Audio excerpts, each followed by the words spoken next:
Hello बच्चों बटे पिछले ਲੈਕਚਰ ਦੇ ਵਿੱਚ ਆਪਾਂ ਸਟੀਰੀਓ ਆਈਸੋਮਰਿਜ਼ਮ ਕਰ ਰਹੇ ਸੀ ਜਿਹਦੇ ਵਿੱਚ ਆਪਾਂ ਇੱਕ ਪਾਰਟ ਕੀਤਾ ਸੀ ਜਿਓਮੈਟ੍ਰੀਕਲ ਆਈਸੋਮਰਿਜ਼ਮ ਜਾਂ ਜਿਹਨੂੰ ਆਪਾਂ ਕਹਿੰਦੇ ਆ ਸਿਸ ਟ੍ਰਾਂਸ ਆਈਸੋਮਰਿਜ਼ਮ ਕਲੀਅਰ। ਅੱਜ ਆਪਾਂ ਕਰਦੇ ਹਾਂ ਬਟੇ ਆਪਟੀਕਲ ਆਈਸੋਮਰਿਜ਼ਮ। ਹੁਣ ਆਪਟੀਕਲ ਆਈਸੋਮਰਿਜ਼ਮ ਕਿਹਨੂੰ ਕਹਾਂਗੇ? ਉਹੀ ਚੀਜ਼ ਆਪਾਂ ਲੈਣੀ ਹੈ। ਹੁਣ ਫਾਰਮੂਲਾ ਸੇਮ ਹੋਏਗਾ, ਬੌਂਡ ਸੇਮ ਹੋਣਗੇ, ਪਰ ਜਿਹੜਾ ਐਟਮਸ ਦਾ arrangement है वो different होएगा। The isomers which rotate the plane of polarized light equally but in opposite direction are called optically active isomers। ਹੁਣ ਇੱਥੇ ਤੁਹਾਡੇ ਕੋਲੇ ਬੇਟੇ ਦੋ ਚੀਜ਼ਾਂ ਨਵੀਆਂ ਆ ਗਈਆਂ, polarized light ਆ ਗਈ ਤੇ ਇੱਕ optically active isomer। ਹੁਣ optical activity ਕੀ ਹੁੰਦੀ ਹੈ? ਦੋ ਚੀਜ਼ਾਂ ਪਹਿਲਾਂ ਤੁਹਾਨੂੰ ਕਲੀਅਰ ਹੋਣੀਆਂ ਚਾਹੀਦੀਆਂ ਬੇਟੇ, ਫਿਰ ਤੁਸੀਂ ਇਸ ਆਈਸੋਮਰਿਜ਼ਮ ਨੂੰ समझ सकोगे। सब तो पहला आप देखते हैं कि ऑप्टिकल जी एक्टिव आइसोमर क्यों कहने, ऑप्टिकल एक्टिव सबसटेंस किनू कहने बेटे?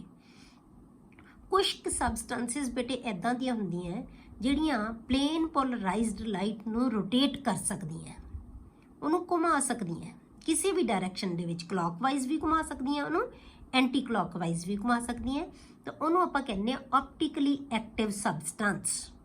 तो जिहड़ी उहदी प्रॉपर्टी होएगी बेटे, ਜਿਹੜਾ ਉਹਦਾ ਫਿਨੋਮੀਨਾ ਹੋਏਗਾ, ਉਹਨੂੰ ਕਹਿੰਦੇ ਅਸੀਂ ਆਪਟੀਕਲ ਐਕਟੀਵਿਟੀ। ਕਲੀਅਰ ਹੋ ਗਿਆ ਕਿ ਆਪਟੀਕਲ ਐਕਟੀਵਿਟੀ ਉਹਨਾਂ ਸਬਸਟੈਂਸਿਸ ਦੇ ਵਿੱਚ ਹੁੰਦੀ ਹੈ ਜਿਹੜੀਆਂ ਪਲੇਨ ਪੋਲਰਾਈਜ਼ਡ ਲਾਈਟ ਨੂੰ ਰੋਟੇਟ ਕਰ ਸਕਦੀਆਂ। ਕਲੀਅਰ ਹੋ ਗਿਆ, ਇਹ ਚੀਜ਼ ਸਾਨੂੰ ਪਤਾ ਲੱਗੀ। ਹੁਣ ਅਸੀਂ ਪਲੇਨ ਪੋਲਰਾਈਜ਼ਡ ਲਾਈਟ ਕਿਹਨੂੰ ਕਹਿੰਦੇ ਆ ਬੇਟੇ? ਪਲੇਨ ਪੋਲਰਾਈਜ਼ਡ ਲਾਈਟ ਕੀ ਹੋਏਗੀ? ਆਪਾਂ ਨੂੰ ਪਤਾ ਹੈ ਕਿ ਜਿਹੜੀ ਲਾਈਟ ਹੁੰਦੀ ਹੈ ਇਹ 3 ਡਾਇਮੈਂਸ਼ਨਲ ਹੁੰਦੀ ਹੈ, ਜਿਹਦੇ ਵਿੱਚ ਆਪਾਂ ਨੂੰ ਕਹਿੰਦੇ ਆ ਇਹਨੂੰ ਆਪਾਂ ਇਲੈਕਟ੍ਰੋਮੈਗਨੈਟਿਕ ਵੇਵਸ ਕਹਿੰਦੇ ਆ ਆਪਾਂ, ਕਿ ਇਹਦੇ ਵਿੱਚ ਇਲੈਕਟ੍ਰਿਕ ਕੰਪੋਨੈਂਟ ਵੀ ਹੁੰਦਾ ਹੈ, ਮੈਗਨੈਟਿਕ ਕੰਪੋਨੈਂਟ ਵੀ ਹੁੰਦਾ ਤੇ ਇਹਦੀ ਸਪੀਡ, ਤਿੰਨੋਂ ਚੀਜ਼ਾਂ ਜਿਹੜੀ ਇਹਦੀ ਵੈਲੋਸਿਟੀ ਜਿਸ ਡਾਇਰੈਕਸ਼ਨ ਦੇ ਵਿੱਚ ਜਾਂਦੀ ਹੈ, ਇਹ ਤਿੰਨੋਂ ਚੀਜ਼ਾਂ ਬੇਟੇ ਕੀ ਹੁੰਦੀਆਂ? ਇੱਕ ਦੂਜੇ ਦੇ ਪਰਪੈਂਡੀਕੂਲਰ। ਠੀਕ ਹੈ, ਤਿੰਨੇ ਚੀਜ਼ਾਂ ਇੱਕ ਦੂਜੇ ਦੇ ਪਰਪੈਂਡੀਕੂਲਰ ਹੁੰਦੀਆਂ। ਇਹਦਾ ਮਤਲਬ ਕੀ ਹੈ? ਹਰੇਕ ਐਕਸਿਸ ਦੇ ਵਿੱਚ ਇਹ ਲਾਈਟ ਹੈ ਜਿਹੜੀ ਜਾਂਦੀ ਹੈ, ਮੂਵ ਕਰਦੀ ਹੈ। ਇਹਦਾ ਮਤਲਬ ਕੀ ਹੈ? ਲਾਈਟ ਹੈ ਜਿਹੜੀ ਇਹ ਸਾਰੇ ਪਾਸੇ ਜਾਏਗੀ ਜਾਂ ਸਾਰੀ ਡਾਇਰੈਕਸ਼ਨ ਦੇ ਵਿੱਚ ਜਾਏਗੀ, ਤੇ ਇਹਨੂੰ ਆਪਾਂ ਕੀ ਕਹਾਂਗੇ? ਜਿਹੜੀ ਇਹ ਲਾਈਟ ਹੋਏਗੀ ਇਹਨੂੰ ਆਪਾਂ ਕੀ ਮੰਨਦੇ ਹਾਂ? ਇਹ ਆ ਗਈ, ਸਪੋਜ਼ ਕਰੋ ਤੁਹਾਡੇ ਕੋਲੇ, ਇਹਨੂੰ ਆਪਾਂ ਮੰਨਦੇ ਹਾਂ ਇੱਦਾਂ ਦੀ ਲਾਈਟ। ਇਹ ਆਪਾਂ ਜੇ ਸਾਰੇ ਹਰੇਕ ਡਾਇਰੈਕਸ਼ਨ ਦੇ ਵਿੱਚ ਲੈ ਲਈਏ, ਆਪਾਂ ਐਕਸ ਐਕਸਿਸ ਵੱਲ ਵੀ ਹੈ, ਵਾਈ ਵੱਲ ਵੀ ਹੈ, ਜ਼ੈਡ ਵੱਲ ਵੀ ਹੈ, ਤਾਂ ਇਹਦਾ ਮਤਲਬ ਕੀ ਹੋ ਗਿਆ? ਇਹ ਸਾਰੇ ਪਾਸੇ ਫੈਲੇਗੀ, ਹਰੇਕ ਡਾਇਰੈਕਸ਼ਨ ਦੇ ਵਿੱਚ ਜਾਈ ਜਾਏਗੀ। ਇਹ ਲਾਈਟ ਹੈ ਜਿਹੜੀ। ਪਰ ਜੇ ਅਸੀਂ ਲਾਈਟ ਨੂੰ ਅਸੀਂ ਕਿਸੇ ਪੋਲਰਾਇਡ ਦੇ ਵਿੱਚੋਂ ਲਗਾ ਦਈਏ, ਠੀਕ ਹੈ, ਇੱਕ ਪੋਲਰਾਇਡ ਲੈ ਲਈਏ ਕੋਈ ਵੀ, ਠੀਕ ਹੈ, ਜਿਵੇਂ ਇੱਥੇ ਆਪਾਂ ਪ੍ਰਿਜ਼ਮ ਲੈ ਲੈਂਦੇ ਹਾਂ, ਇਹਨੂੰ ਆਪਾਂ ਨਾਈਕੋਲ ਪ੍ਰਿਜ਼ਮ ਕਹਿ ਦਿੰਦੇ ਹਾਂ। ਇਹਦੇ ਵਿੱਚੋਂ ਦੀ ਜਦੋਂ ਅਸੀਂ ਲਗਾ ਦਾਂਗੇ ਨਾ ਲਾਈਟ ਨੂੰ, ਤਾਂ ਇਹ 2D ਦੇ ਵਿੱਚ ਕਨਵਰਟ ਹੋ ਜਾਂਦੀ ਹੈ। ਇਹ ਲਾਈਟ ਕੀ ਹੈ ਬੇਟੇ? 3D ਹੈ, ਉਹ 2D ਦੇ ਵਿੱਚ ਕਨਵਰਟ ਹੋ ਜਾਏਗੀ। ਮਤਲਬ ਕੀ ਹੈ? ਇੱਕ ਪਲੇਨ ਤੇ ਆ ਜਾਏਗੀ, ਇੱਕ ਪਲੇਨ ਦੇ ਵਿੱਚ ਹੀ ਆ ਜਾਏਗੀ। ਮਤਲਬ ਕੀ ਹੈ? ਇਹ ਲਾਈਟ ਹੈ ਜਿਹੜੀ ਇਹਦੇ ਵਿੱਚੋਂ ਆਮ ਤੌਰ ਤੇ ਬੇਟੇ ਜਿਹੜੀ ਇੱਥੇ ਹੌਰੀਜ਼ੌਂਟਲ ਉਹਦੇ ਵਿੱਚ ਹੁੰਦੀ ਹੈ ਨਾ, ਜਿਹੜੀ ਚੀਜ਼ ਜਾਂਦਾ ਹੈ ਉਹ ਚੀਜ਼ ਇਹਦੇ ਵਿੱਚੋਂ ਪਾਸ ਨਹੀਂ ਕਰ ਸਕਦੀ, ਜਿਹੜੀ ਵਰਟੀਕਲ ਹੁੰਦੀ ਹੈ ਉਹ ਲੰਘ ਜਾਂਦੀ ਹੈ। ਤਾਂ ਲਾਈਟ ਕੀ ਹੋ ਗਈ? ਇੱਕ ਪਾਸੇ ਰਹਿ ਗਈ, ਮਤਲਬ ਇਸ ਡਾਇਰੈਕਸ਼ਨ ਦੇ ਵਿੱਚ ਆ ਗਈ। ਠੀਕ ਹੈ, ਇਹਨੂੰ ਕਹਿੰਦੇ ਅਸੀਂ ਪਲੇਨ ਪੋਲਰਾਈਜ਼ਡ ਲਾਈਟ। ਇਹ 2D ਹੈ, 2 ਡਾਇਮੈਂਸ਼ਨ ਦੇ ਵਿੱਚ ਅਸੀਂ ਸ਼ੋ ਕਰ ਸਕਦੇ ਹਾਂ। ਮਤਲਬ ਕੀ ਹੈ ਕਿ ਜੇ 3D ਲਾਈਟ ਨੂੰ ਜਿਹੜਾ ਪੋਲਰਾਇਡ ਹੈ ਉਹ 2D ਦੇ ਵਿੱਚ ਕਨਵਰਟ ਕਰ ਦਿੰਦਾ ਹੈ, ਜਾਂ ਜਿਹੜੀ ਹਰੇਕ ਡਾਇਰੈਕਸ਼ਨ ਦੇ ਵਿੱਚ ਲਾਈਟ ਜਾਂਦੀ ਹੈ ਉਹਨੂੰ ਸਿਰਫ ਇੱਕ ਪਲੇਨ ਦੇ ਵਿੱਚ ਕਰ ਦਿੰਦਾ ਹੈ, ਇੱਕ ਡਾਇਰੈਕਸ਼ਨ ਦੇ ਵਿੱਚ ਹੀ ਰਹਿ ਜਾਂਦੀ ਹੈ ਉਹ ਲਾਈਟ। ਉਸ ਲਾਈਟ ਨੂੰ ਅਸੀਂ ਕਹਿ ਦਿੰਦੇ ਹਾਂ ਬੇਟੇ ਪਲੇਨ ਪੋਲਰਾਈਜ਼ਡ ਲਾਈਟ। ਕਲੀਅਰ ਹੋ ਗਈ ਇਹ ਚੀਜ਼ ਬੇਟੇ ਹੁਣ ਤੁਹਾਨੂੰ ਕਿ ਪਲੇਨ ਪੋਲਰਾਈਜ਼ਡ ਲਾਈਟ ਹੈ। ਤੇ ਜਿਹੜੇ ਆਪਟੀਕਲੀ ਐਕਟਿਵ ਆਈਸੋਮਰਸ ਹੁੰਦੇ ਆ ਨਾ, ਜਾਂ ਆਪਟੀਕਲ ਆਈਸੋਮਰਿਜ਼ਮ ਹੁੰਦੀ ਹੈ ਬੇਟੇ, ਉਹਦੇ ਵਿੱਚ ਇਹੀ ਹੈ ਕਿ ਇਸ ਲਾਈਟ ਨੂੰ ਬੇਟੇ ਜਦੋਂ ਅਸੀਂ ਕਿਸੇ ਜਿਹੜਾ ਕੰਪਾਊਂਡ ਹੈ ਉਹਦੇ ਸੋਲਿਊਸ਼ਨ ਦੇ ਵਿੱਚੋਂ ਦੀ ਕੱਢਾਂਗੇ, ਉਸ ਸੋਲਿਊਸ਼ਨ ਦੇ ਵਿੱਚੋਂ ਦੀ ਕੱਢਾਂਗੇ, ਤਾਂ ਉਹਨੇ ਕੀ ਕਰਨਾ ਹੈ? ਇਸ ਲਾਈਟ ਨੂੰ ਰੋਟੇਟ ਕਰ ਦੇਣਾ ਹੈ, ਉਹਦੀ ਡਾਇਰੈਕਸ਼ਨ ਇਦਾਂ ਬਣ ਜਾਏਗੀ। ਠੀਕ ਹੈ, ਜਾਂ ਇਹਦੀ ਡਾਇਰੈਕਸ਼ਨ ਇਦਾਂ ਬਣ ਜਾਏਗੀ। ਮਤਲਬ ਕਿ ਜਾਂ ਤਾਂ ਇਹਨੂੰ ਕਲੌਕਵਾਈਜ਼ ਰੋਟੇਟ ਕਰਤਾ, ਜਾਂ ਇਹਨੂੰ ਐਂਟੀ ਕਲੌਕਵਾਈਜ਼ ਰੋਟੇਟ ਕਰਤਾ। ਮਤਲਬ ਕਿ ਇਹ ਇਸੇ ਡਾਇਰੈਕਸ਼ਨ 'ਚ ਨਹੀਂ ਰਹੇਗੀ ਇਹ ਲਾਈਟ, ਇਹ ਰੋਟੇਸ਼ਨ ਹੋ ਜਾਏਗੀ ਉਹਦੇ ਵਿੱਚ ਕੋਈ ਨਾ, ਜਾਂ ਇਹ ਇਦਾਂ ਘੁੰਮ ਜਾਏਗੀ ਜਾਂ ਇਹ ਇਦਾਂ ਘੁੰਮ ਜਾਏਗੀ, ਰਹੇਗੀ ਇੱਕੋ ਹੀ ਡਾਇਰੈਕਸ਼ਨ ਦੇ ਵਿੱਚ, पर सेम डायरैक्शन नहीं रहेगी, डायरैक्शन चेंज हो जाएगी। क्लीयर हो गया। ਤਾਂ ਇਹ ਉਹ ਆਈਸੋਮਰਸ ਜਿਹੜੇ ਪਲੇਨ ਪੋਲਰਾਈਜ਼ਡ ਲਾਈਟ ਨੂੰ ਜਦੋਂ ਅਸੀਂ ਜਦੋਂ ਆਈਸੋਮਰ ਦੇ ਵਿੱਚੋਂ ਕੱਢਾਂਗੇ, ਇਸ ਕੰਪੋਨੈਂਟ ਦੇ ਵਿੱਚੋਂ ਦੀ ਕੱਢਾਂਗੇ ਇਸ ਲਾਈਟ ਨੂੰ, ਤਾਂ ਉਹ ਲਾਈਟ ਹੈ ਜਿਹੜੀ ਉਹਦਾ ਡਾਇਰੈਕਸ਼ਨ ਚੇਂਜ ਹੋ ਜਾਏਗੀ। ਜੇ ਤਾਂ ਇਦਾਂ ਦੀ ਲਾਈਟ ਹੋਵੇ ਫਿਰ ਤਾਂ ਸਾਨੂੰ ਪਤਾ ਹੀ ਨਹੀਂ ਲੱਗੇਗਾ, ਕਿਉਂਕਿ ਇਹ ਤਾਂ ਸਾਰੇ ਡਾਇਰੈਕਸ਼ਨ ਦੇ ਵਿੱਚ ਹੈ। ਤਾਂ ਇਹ ਸਿਰਫ ਪਲੇਨ ਪੋਲਰਾਈਜ਼ਡ ਲਾਈਟ ਤੋਂ ਹੀ ਕਲੀਅਰ ਹੋ ਸਕਦਾ ਹੈ। ਤੇ ਪਲੇਨ ਪੋਲਰਾਈਜ਼ਡ ਲਾਈਟ ਨੂੰ ਜਿਹੜੇ ਆਈਸੋਮਰਸ ਜਾਂ ਜਿਹੜੇ ਕੰਪਾਊਂਡ ਰੋਟੇਟ ਕਰ ਦਿੰਦੇ ਆ, ਅਸੀਂ ਉਹਨਾਂ ਨੂੰ ਆਪਟੀਕਲੀ ਐਕਟਿਵ ਕਹਿੰਦੇ ਆ। ਤੇ ਇਸੇ ਤਰ੍ਹਾਂ ਜਿਹੜਾ ਆਈਸੋਮਰ ਹੋਏਗਾ ਉਹਨੂੰ ਅਸੀਂ ਆਪਟੀਕਲੀ ਐਕਟਿਵ ਆਈਸੋਮਰ ਕਹਿ ਦਾਂਗੇ। ਕਲੀਅਰ ਹੋ ਗਿਆ। ਜਿਹੜੀ substance light plain polarized light ਨੂੰ ਰੋਟੇਟ ਕਰ ਸਕਦੀ ਹੈ ਉਹਨੂੰ ਕਹਿੰਦੇ ਆ ਅਸੀਂ ਆਪਟੀਕਲੀ ਐਕਟਿਵ ਸਬਸਟੈਂਸ। ਹੁਣ ਆਪਾਂ ਦੇਖਦੇ ਹਾਂ ਬੇਟੇ, ਹੁਣ ਸਾਨੂੰ ਆਈਸੋਮਰ ਦੀ ਸਮਝ ਆਏਗੀ। ਦ ਆਈਸੋਮਰਸ ਵਿਚ rotate the plane polarized equally but in the opposite direction. ਹੁਣ ਆਪਾਂ ਕੀ ਕਿਹਾ ਕਿ ਕੋਈ ਸਪੀਸ਼ੀਜ਼ ਇਹਨੂੰ ਕਲੌਕਵਾਈਜ਼ ਰੋਟੇਟ ਕਰ ਸਕਦੀ ਹੈ, ਕੋਈ ਐਂਟੀ ਕਲੌਕਵਾਈਜ਼। ਹੁਣ ਆਪਾਂ ਜਿਹੜੀ ਸਪੀਸ਼ੀਜ਼ ਇੱਕੋ ਹੀ ਤਰ੍ਹਾਂ ਦੀ ਸਪੀਸ਼ੀਜ਼ ਹੋਏਗੀ, ਇੱਕੋ ਹੀ ਤਰ੍ਹਾਂ ਦਾ ਕੰਪਾਊਂਡ ਹੋਏਗਾ, ਮਤਲਬ ਇੱਕ ਤਾਂ ਉਹਦਾ ਜਿਹੜਾ ਹੈਗਾ ਪਾਰਟ ਉਹ ਇਸ ਪਾਸੇ ਨੂੰ ਰੋਟੇਟ ਕਰ ਰਿਹਾ ਹੈ ਕਲੌਕਵਾਈਜ਼, ਇੱਕ ਐਂਟੀ ਕਲੌਕਵਾਈਜ਼ ਕਰ ਰਿਹਾ। ਤਾਂ ਇਹ ਦੋਨੋਂ ਜਿਹੜੇ ਹੈਗੇ ਇਸ ਇੱਕੋ ਹੀ ਕੰਪੋਨੈਂਟ ਦੇ, ਇੱਕੋ ਹੀ ਕੰਪਾਊਂਡ ਦੇ ਦੋ ਕੀ ਹੈ, ਆਈਸੋਮਰਸ ਹੈ। ਇੱਕ ਰੋਟੇਟ ਕਰ ਰਿਹਾ ਕਲੌਕਵਾਈਜ਼, ਇੱਕ ਰੋਟੇਟ ਕਰ ਰਿਹਾ ਐਂਟੀ ਕਲੌਕਵਾਈਜ਼। ਇਸ ਕਰਕੇ ਅਸੀਂ ਇਹਨਾਂ ਨੂੰ ਆਈਸੋਮਰਸ ਕਹਿੰਦੇ ਹਾਂ, ਕਿਉਂਕਿ ਕੰਪਾਊਂਡ ਇਹ ਇੱਕ ਹੀ ਹੈ, ਮੋਲੀਕੂਲਰ ਫਾਰਮੂਲਾ ਸੇਮ ਹੈ। ਠੀਕ ਹੈ। Equally but in the opposite direction are called optically active isomers. These are mirror images. ਇਹ ਬੇਟੇ ਇੱਕ ਦੂਜੇ ਦੇ ਮਿਰਰ ਇਮੇਜ ਹੁੰਦੇ ਆ that cannot be superimposed on one another, ਜਿਹੜੇ ਕਿ ਇੱਕ ਦੂਜੇ ਦੇ ਸੁਪਰਇੰਪੋਜ਼ ਨਹੀਂ ਹੋ ਸਕਦੇ। ਹੁਣ ਇਹਦਾ ਕੀ ਮਤਲਬ ਹੈ, ਜੇ ਆਪਾਂ ਬੇਟੇ ਆਪਾਂ ਹੈਂਡ ਲੈ ਲਈਏ, ਆਪਣਾ ਇੱਕ ਹੈਂਡ ਲੈ ਲਓ ਕੋਈ ਵੀ, ਠੀਕ ਹੈ, ਲੈਫਟ ਹੈਂਡ ਲੈ ਲਿਆ, ਇਹਦਾ ਅਸੀਂ ਮਿਰਰ ਇਮੇਜ ਦੇਖੀਏ, ਜਿਹੜਾ ਮਿਰਰ ਇਮੇਜ ਹੈ ਨਾ ਬੇਟੇ ਉਹ ਰਾਈਟ ਹੈਂਡ ਵਰਗਾ ਹੋਏਗਾ ਸਾਡੇ। ਤੇ ਆਪਾਂ ਇੱਕ ਹੱਥ ਨੂੰ ਚੁੱਕ ਕੇ ਦੂਸਰੇ ਹੱਥ ਦੇ ਉੱਤੇ ਰੱਖੀਏ, ਜਿਵੇਂ ਸਪੋਜ਼ ਕਰੋ ਇਹ ਹੈਂਡ ਹੈ, ਇਹਨੂੰ ਅਸੀਂ ਇਹਦੇ ਉੱਪਰ ਰੱਖੀਏ ਤਾਂ ਅਸੀਂ ਸੁਪਰ ਇੰਪੋਜ਼ ਨਹੀਂ ਕਰ ਸਕਦੇ। ਦੇਖੋ ਤੁਸੀਂ, ਇਹ ਹੈਂਡ ਸਾਡਾ ਉੱਪਰ ਨਹੀਂ ਆਏਗਾ। ਆਹ ਹੈਂਡ ਹੈ, ਇੱਥੇ ਮਿਰਰ ਰੱਖਿਆ ਹੋਇਆ, ਇਹਦਾ ਆ ਇਮੇਜ ਹੈ, ਠੀਕ ਹੈ। ਤਾਂ ਲੈਫਟ ਹੈਂਡ ਹੈ ਜਿਹੜਾ, ਰਾਈਟ ਹੈਂਡ ਦਾ ਕੀ ਹੋ ਗਿਆ ਬੇਟੇ, ਆ ਦੋਨੋਂ ਇੱਕ ਦੂਜੇ ਦੇ ਕੀ ਹੈ, ਮਿਰਰ ਇਮੇਜ ਹੈ। ਇਹ ਮਿਰਰ ਇਮੇਜ ਹੈ ਇੱਕ ਦੂਜੇ ਦੇ। ਇੱਕ ਇਮੇਜ ਨੂੰ ਚੱਕ ਕੇ ਅਸੀਂ ਉੱਪਰ ਰੱਖੀਏ ਨਹੀਂ ਟਿਕਾ ਸਕਦੇ, ਇਹਨੂੰ ਕਹਿੰਦੇ ਆ ਕਿ ਅਸੀਂ ਸੁਪਰ ਇੰਪੋਜ਼ ਨਹੀਂ ਹੋ ਸਕਦੇ, ਠੀਕ ਹੈ। These are called enantiomers. ਇਹਨਾਂ ਨੂੰ ਕਹਿੰਦੇ ਆ ਅਸੀਂ ਐਨੈਂਸ਼ੀਓਮਰਸ, ਅ ਪੇਅਰ ਆਫ ਆਈਸੋਮਰਸ, ਜਿਹੜੇ ਇੱਕ ਦੂਜੇ ਦੇ, ਜਾਂ ਕਹਿ ਲਓ ਤੁਸੀਂ ਜੋ ਮਿਰਰ ਇਮੇਜ ਦੇ ਆ ਨਾ, ਦੋ ਚੀਜ਼ਾਂ ਇੱਕ ਦੂਜੇ ਦੀਆਂ ਮਿਰਰ ਇਮੇਜ ਜਿਹੜੇ ਆ ਉਹਨਾਂ ਨੂੰ ਕਹਿੰਦੇ ਆ ਅਸੀਂ ਐਨੈਂਸ਼ੀਓਮਰਸ, ਠੀਕ ਹੈ। ਇਹਨਾਂ ਨੂੰ ਕਹਿੰਦੇ ਆ ਐਨੈਂਸ਼ੀਓਮਰਸ। ਹੁਣ ਇਹ ਮੋਲੀਕਿਊਲਸ ਹੈ ਬੇਟੇ ਜਾਂ ਆਇਨ ਹੈ, ਇਹਨਾਂ ਦੇ ਵਿੱਚ ਪਲੇਨ ਆਫ ਸਿਮੈਟਰੀ ਨਹੀਂ ਹੁੰਦੀ, ਪਲੇਨ ਆਫ ਸਿਮੈਟਰੀ ਨਹੀਂ ਹੁੰਦੀ। The molecules or ions which do not possess the plane of symmetry are called chiral, या चिराल भी कह दिंदे हैं, ठीक है। हुण ये की है बेटे, वो molecules ਜਾਂ ion जिन्हां नूं असीं मतलब कि दो इक्वल हाफ्स दे विच नहीं डिवाइड कर सकते बेटे, उन्हां नूं कहने असीं चिरल, जिन्हां दे विच प्लेन ऑफ सिमैट्री नहीं हुंदी।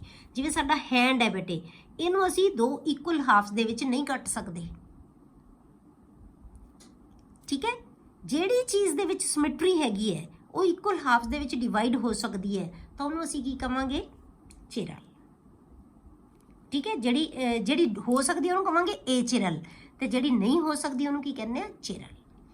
ਤਾਂ ਆਪਟੀਕਲੀ ਐਕਟਿਵ ਸਬਸਟੈਂਸ ਹਮੇਸ਼ਾ ਕੀ ਹੁੰਦੀ ਹੈ ਬੇਟੇ, ਚਿਰਲ ਹੁੰਦੀ ਹੈ, ਕਿਉਂਕਿ ਉਹਦੇ 'ਚ ਸਿਮੈਟਰੀ ਨਹੀਂ ਹੋ ਸਕਦੀ। ਜੇ ਸਿਮੈਟਰੀ ਹੋਏਗੀ ਤਾਂ ਫਿਰ ਬੇਟੇ ਕੀ ਹੋਏਗਾ, ਉਹ ਇੱਕ ਦੂਜੇ ਦੇ ਮਿਰਰ ਇਮੇਜ ਬਣ ਜਾਣਗੇ, ਠੀਕ ਹੈ। ਜੇ ਇੱਕ ਦੂਜੇ ਦੇ ਮਿਰਰ ਇਮੇਜ ਹੋਣਗੇ ਤਾਂ ਉਹ ਕੀ ਕਰਨਗੇ, ਇੱਕ ਦੂਜੇ ਨੂੰ ਸੁਪਰ ਇੰਪੋਜ਼ ਕਰ ਲੈਣਗੇ, ਸੁਪਰ ਇੰਪੋਜ਼ ਕਰ ਸਕਦੇ ਹੈ, ਠੀਕ ਹੈ। ਤਾਂ ਆਪਾਂ ਕੀ ਲੈਣੀ ਹੈ ਜਿਹੜੀ ਚੀਜ਼, ਹੁਣ ਸਪੋਜ਼ ਕਰੋ ਆਪਾਂ ਇੱਥੇ ਬਣਾਈਏ, ਮੈਂ ਲਿਖਤਾ A, ਇਹਦਾ ਆਪਾਂ ਮਿਰਰ ਇਮੇਜ ਬਣਾਇਆ, ਉਹ ਵੀ ਕੀ ਬਣੇਗਾ ਬੇਟੇ, ਸੇਮ। ਇਹਨੂੰ ਆਪਾਂ ਇਹਦੇ ਚੁੱਕ ਕੇ ਉੱਪਰ ਰੱਖੀਏ ਤਾਂ ਕੀ ਹੋਏਗਾ, ਸੁਪਰ ਇੰਪੋਜ਼ ਕਰ ਲੈਣਗੇ, ਬਿਲਕੁਲ ਇਹ ਬਿਲਕੁਲ ਇੱਕ ਦੂਜੇ ਨੂੰ ਸੁਪਰ ਇੰਪੋਜ਼ ਕਵਰ ਕਰ ਦੇਣਗੇ। ਇਹਨੂੰ ਆਪਾਂ ਇਕੁਅਲ ਦੋ ਹਾਫਸ ਦੇ ਵਿੱਚ ਕੱਟ ਵੀ ਸਕਦੇ ਹਾਂ, ਸੇਮ ਦੋਨੇ ਪਾਰਟ ਹੈ, ਤਾਂ ਇਹਨੂੰ ਕੀ ਕਵਾਂਗੇ ਅਸੀਂ, ਏ ਚਿਰਲ ਹੈ। ਇਹ ਇੱਕ ਦੂਜੇ ਦੇ ਐਨੈਂਸ਼ੀਓਮਰਸ ਨਹੀਂ ਹੈ।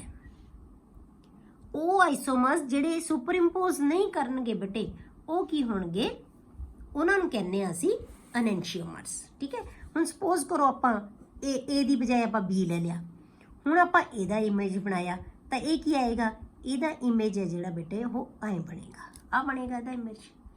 ਹੁਣ ਆਪਾਂ ਕਰੀਏ ਕਿ ਇਹਨੂੰ ਚੁੱਕ ਕੇ ਇਹਦੇ ਉੱਪਰ ਰੱਖੀਏ ਤਾਂ ਰੱਖ ਸਕਦੇ ਹਾਂ ਆਪਾਂ, ਜੇ ਇਹਨੂੰ ਟਿਕਾਵਾਂਗੇ ਤਾਂ ਇਦਾਂ ਆਏਗਾ, ਨਹੀਂ ਟਿਕਾ ਸਕਦੇ। ਇਹਦਾ ਮਤਲਬ ਕੀ ਹੈ ਬੇਟੇ, ਇਹ ਸੁਪਰ ਇੰਪੋਜ਼ ਨਹੀਂ ਹੋ ਰਹੀ। ਠੀਕ ਹੈ, ਇਹਨੂੰ ਸੁਪਰ ਇੰਪੋਜ਼ ਨਹੀਂ ਕਰ ਸਕਦੇ ਆਪਾਂ। ਪਰ ਜੇ ਆਪਾਂ ਇਹਨੂੰ ਇਦਾਂ ਬਣਾ ਦਈਏ, ਜੇ ਆਪਾਂ ਇਹਨੂੰ ਇਸ ਇਦਾਂ ਲਿਖ ਦਈਏ ਬੀ ਨੂੰ, ਇਹਦਾ ਮਿਰਰ ਇਮੇਜ ਬਣਾਈਏ ਤਾਂ ਆਪਾਂ ਇਦਾਂ ਲਿਖ ਦਈਏ, ਫਿਰ ਕੀ ਹੈ ਬੇਟੇ, ਸੇਮ ਹੈ। ਠੀਕ ਹੈ, ਇਹ ਕੀ ਹੈ, ਸੇਮ ਹੈ।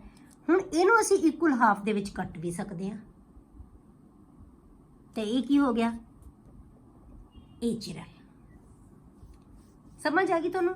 ਸਿਰਫ ਉਹ ਮਿਰਰ ਇਮੇजेस ਜਿਹੜੇ ਕਿ ਇੱਕ ਦੂਜੇ ਨੂੰ ਸੁਪਰ ਇੰਪੋਜ਼ ਨਹੀਂ ਕਰ ਸਕਦੇ, ਜਿਹੜੇ ਇੱਕ ਦੂਜੇ ਦੇ ਮਿਰਰ ਇਮੇਜ ਹੈਗੇ ਆ ਪਰ ਉਹ ਇੱਕ ਦੂਜੇ ਨੂੰ ਸੁਪਰ ਇੰਪੋਜ਼ ਨਹੀਂ ਕਰਨਗੇ। ਉਹਨਾਂ ਜਿਵੇਂ ਸਾਡੇ ਹੈਂਡ ਹੈ, ਬਸ ਇਹ ਯਾਦ ਰੱਖੋ, ਉਹਨਾਂ ਨੂੰ ਅਸੀਂ ਕਹਿੰਦੇ ਆ ਐਨੈਂਸ਼ੀਓਮਰਸ, ਜਿਹੜੇ ਇੱਕ ਦੂਜੇ ਨੂੰ ਸੁਪਰ ਇੰਪੋਜ਼ ਨਹੀਂ ਕਰਨਗੇ। ਠੀਕ ਹੈ, ਉਹ ਪੇਅਰ ਆਫ ਆਈਸੋਮਰਸ ਨੂੰ ਅਸੀਂ ਕਹਿੰਦੇ ਆ ਐਨੈਂਸ਼ੀਓਮਰਸ।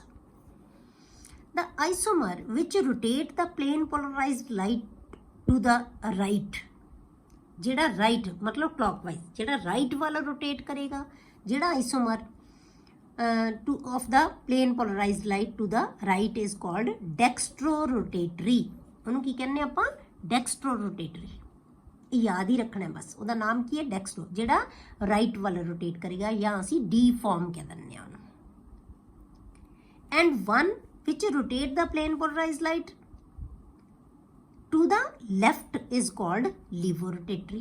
ਜਿਹੜਾ left ਵੱਲ ਜਾਂ anti clockwise rotate ਕਰੇਗਾ ਉਹਨੂੰ ਆਪਾਂ ਕੀ ਕਵਾਂਗੇ, levorotatory ਜਾਂ L। ਹੁਣ ਇਹ ਕਿਹਦੇ ਵਿੱਚ rotate ਕਰਦਾ, ਇਹਨਾਂ polarimeter। polarimeter ਦੇ ਵਿੱਚ ਜਿਹੜੀ rotation ਹੁੰਦੀ ਹੈ ਉਹ ਕਿੱਥੋਂ ਦੀ ਹੈ, polarimeter। polarimeter ਦੇ ਵਿੱਚ ਆਪਾਂ ਕੀ ਕਰਵਾਉਂਦੇ ਹਾਂ ਬੇਟੇ, ਪੋਲੈਰੀਮੀਟਰ ਦੇ ਅੰਦਰ ਆਪਾਂ ਉਹ ਕੰਪੋਨੈਂਟ ਰੱਖਾਂਗੇ ਜਿਹਦੇ ਵਿੱਚੋਂ ਦੀ ਅਸੀਂ ਲਾਈਟ ਨੂੰ ਪਾਸ ਕਰਾਂਗੇ, ਪਲੇਨ ਪੋਲਰਾਈਜ਼ਡ ਲਾਈਟ ਨੂੰ ਪਾਸ ਕਰਾਂਗੇ, ਉਹਨੂੰ ਅਸੀਂ ਪੋਲੈਰੀਮੀਟਰ ਕਹਿੰਦੇ ਆ। ਕਲੀਅਰ ਹੋ ਗਿਆ? ਪਰ ਜੇ ਅਸੀਂ ਡੀ ਤੇ ਐਲ ਫਾਰਮ ਦਾ, ਡੀ ਫਾਰਮ ਤੇ ਐਲ ਫਾਰਮ ਦਾ ਜੇ ਅਸੀਂ 1:1 ਇਕੁਇਲਿਬ੍ਰੀਅਮ ਲੈ ਲਈਏ, 1:1 ਬਰਾਬਰ ਬਰਾਬਰ ਦੇ ਲੈ ਲਈਏ, ਇਕੁਇਲਿਬ੍ਰੀਅਮ ਮਿਕਸਚਰ ਲੈ ਲਈਏ of D and L isomers gives a net zero rotation। ਤਾਂ net ਕੀ ਹੋ ਜਾਏਗੀ ਬੇਟੇ, ਜੇ ਇਕੁਅਲ ਲੈ ਲਿਆ, ਅਮਾਊਂਟ ਦੋਨਾਂ ਦੀ ਸੇਮ ਲੈ ਲਈ, ਇੱਕ ਨੇ ਰਾਈਟ ਸਾਈਡ ਰੋਟੇਟ ਕਰਤਾ, ਦੂਜੇ ਨੇ ਉਸੇ ਨੂੰ ਲੈਫਟ ਸਾਈਡ ਤੇ ਰੋਟੇਟ ਕਰਤਾ, ਦੋਨਾਂ ਦਾ ਮਿਕਸਚਰ ਲਿਆ ਹੋਇਆ ਆਪਾਂ। ਇੱਕ ਪੋਲੈਰੀਮੀਟਰ ਦੇ ਵਿੱਚ ਆਪਾਂ ਦੋਨਾਂ ਦਾ ਮਿਕਸਚਰ ਪਾਤਾ, ਦੋਨੋਂ ਆਈਸੋਮਰਸ ਦਾ 1:1 ਦੇ ਵਿੱਚ ਮਿਕਸਚਰ ਲੈ ਲਿਆ। ਉਹ ਕੀ ਕਰੇਗਾ, ਇੱਕ ਰੋਟੇਟ ਕਰ ਦੇਗਾ ਰਾਈਟ ਸਾਈਡ, ਇੱਕ ਰੋਟੇਟ ਕਰ ਦੇਗਾ ਲੈਫਟ ਸਾਈਡ, ਦੋਨਾਂ ਦੀ ਰੇਸ਼ੋ ਕੀ ਹੈ, ਸੇਮ ਹੈ। ਤਾਂ ਨੈਟ ਰੋਟੇਸ਼ਨ ਕੀ ਹੋ ਜਾਏਗੀ ਬੇਟੇ, 0। ਨੈਟ ਰੋਟੇਸ਼ਨ ਉੱਥੇ ਕੀ ਆ ਜਾਣੀ ਹੈ, 0 ਹੋ ਜਾਏਗੀ। And is called racemic mixture. ਉਹਨੂੰ ਆਪਾਂ ਕੀ ਕਹਿੰਦੇ ਆ, ਰੇਸਮਿਕ ਮਿਕਸਚਰ, ਜਿਹੜਾ ਕਿ ਪਲੇਨ ਪੋਲਰਾਈਜ਼ਡ ਲਾਈਟ ਨੂੰ ਰੋਟੇਟ ਨਹੀਂ ਕਰੇਗਾ। ਮਤਲਬ ਕਿ ਦੋਨੋਂ ਕਰਨਗੇ ਪਰ ਆਪੋਜ਼ਿਟ ਡਾਇਰੈਕਸ਼ਨ 'ਚ ਇਕੁਅਲ ਅਮਾਊਂਟ ਦੇ ਵਿੱਚ ਕਰ ਦੇਣਗੇ, ਤਾਂ ਫਿਰ ਕੀ ਹੈ, ਉਹਨਾਂ ਦਾ ਜਿਹੜੀ ਨੈਟ ਰੋਟੇਸ਼ਨ ਕੀ ਹੋ ਜਾਏਗੀ ਬੇਟੇ, 0। ਤਾਂ ਇਸ ਮਿਕਸਚਰ ਨੂੰ ਆਪਾਂ ਕੀ ਕਵਾਂਗੇ, ਰੇਸਮਿਕ mixture. Clear? Optical isomerism is common in octahedral complexes involving didentate ligands। ਆਮ ਤੌਰ ਤੇ ਜਿਹੜਾ ਬੇਟੇ ਆਪਟੀਕਲ ਆਈਸੋਮਰਿਜ਼ਮ ਹੈ ਨਾ, ਉਹ octahedral complexes ਦੇ ਵਿੱਚ ਹੁੰਦੀ ਹੈ। octahedral ਕਿਹੜੇ ਹੁੰਦੇ ਆ, ਜਿਨ੍ਹਾਂ ਦਾ ਕੋਆਰਡੀਨੇਸ਼ਨ ਨੰਬਰ 6 ਹੁੰਦਾ ਹੈ। ਇਨਵੋਲਵਿੰਗ ਡਾਈਡੈਂਟੇਟ ਲਿਗੈਂਡ, ਮਤਲਬ ਜਿਹਦੇ ਵਿੱਚ ਡਾਈਡੈਂਟੇਟ ਦਾ ਜਾਂ ਬਾਈਡੈਂਟੇਟ, ਜਿਹਦੇ ਵਿੱਚ ਡੋਨਰ ਐਟਮ 2 ਹੁੰਦੀਆਂ, ਉਹ ਲਿਗੈਂਡਸ ਜਿਨ੍ਹਾਂ ਦੇ ਵਿੱਚ ਹੋਣਗੇ, ਆਮ ਤੌਰ ਤੇ ਉਹਨਾਂ ਦੇ ਵਿੱਚ ਆਪਟੀਕਲ ਆਈਸੋਮਰਿਜ਼ਮ ਹੈ ਜਿਹੜੀ ਉਹ ਪੋਸੀਬਲ ਹੁੰਦੀ ਹੈ। ਆਪਾਂ ਲੈਂਦੇ ਹਾਂ ਇਹਦੀਆਂ ਦੀਆਂ examples. Complexes of type MAA3। AA ਦਾ ਮਤਲਬ ਕੀ ਹੈ ਬੇਟੇ, ਸਿਮੈਟ੍ਰੀਕਲ ਬਾਈਡੈਂਟੇਟ ਲਿਗੈਂਡ, ਜਿਹਦੇ ਵਿੱਚ ਡੋਨਰ ਐਟਮਸ ਸੇਮ ਹੋਣਗੀਆਂ। ਠੀਕ ਹੈ, 2 ਐਟਮਸ ਵਾਲਾ ਬਾਈਡੈਂਟੇਟ ਲਿਗੈਂਡ ਲੈ ਲਿਆ। ਕਿੰਨੇ ਲਿਗੈਂਡ ਲੈ ਲਏ ਬੇਟੇ, 3। ਤਾਂ ਡੋਨਰ ਐਟਮਸ ਕਿੰਨੀਆਂ ਬਣ ਗਈਆਂ, 6। ਤਾਂ ਕੋਆਰਡੀਨੇਸ਼ਨ ਨੰਬਰ 6 ਹੀ ਚਾਹੀਦੇ ਸਾਨੂੰ ਆਕਟਾਹੈਡਰਲ ਵਾਸਤੇ। ਇਹਦੀ ਐਗਜ਼ਾਮਪਲ ਆਪਾਂ ਕੀ ਲੈ ਲਈ ਬੇਟੀ COEN3 EN ਕੀ ਹੈ ਐਥਲੀਨ ਡਾਈਮੀਨ ਇਹ ਸਿਮੈਟ੍ਰੀਕਲ ਬਾਈਡੈਂਟੇਡ ਲਿਗੈਂਡ ਹੈ ਤਾਂ ਇਹ ਤੇ ਕੋਈ ਚਾਰਜ ਨਹੀਂ ਤਾਂ ਕੋਬਾਲਟ ਦਾ ਕਿੰਨਾ ਆ ਗਿਆ 3 positive charge and COOX3 OX ਵੀ ਕੀ ਹੈ ਬੇਟੇ ਆਕਸੀਲੇਟ ਆਇਨ ਇਹ ਵੀ ਕੀ ਹੈ ਸਿਮੈਟ੍ਰਿਕ ਡਾਈਡੈਂਟੇਡ ਲਿਗੈਂਡ ਇਹਦੇ ਵਿੱਚ ਡੋਨਰ ਐਟਮ ਕੀ ਹੈ ਦੋਨੋਂ ਆਕਸੀਜਨ ਹੈ